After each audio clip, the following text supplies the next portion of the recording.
দুপুর বেলা জানাজা হইছে, আসরের পরে জানাজা হইছে, কানছে 2 ঘন্টা 4 ঘন্টা, জি পুত নাতি নাতনি স্ত্রী সন্তান।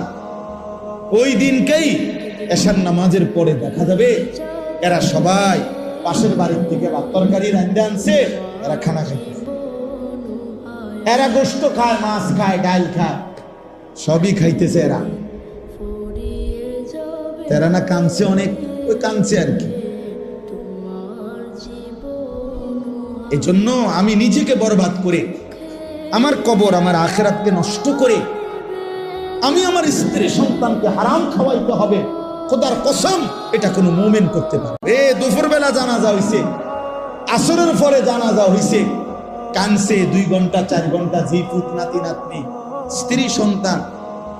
ওই দিনকেই এশার নামাজের পরে দেখা যাবে এরা সবাই পাশের বাড়ির থেকে ভাত তরকারি রান্না আনছে, এরা খানা খাইতেছে। এরা গোশত খায়, মাছ খায়, ডাল খায়, সবই খাইতেছে। এরা না কানছে অনেক, ওই কানছে আর কি। এই জন্য আমি নিজেকে বরবাদ করে, আমার কবর আমার আখিরাতকে নষ্ট করে, আমি আমার স্ত্রী সন্তানকে হারাম খাওয়াইতে হবে, খোদার কসম এটা কোনো মুমিন করতে পারে।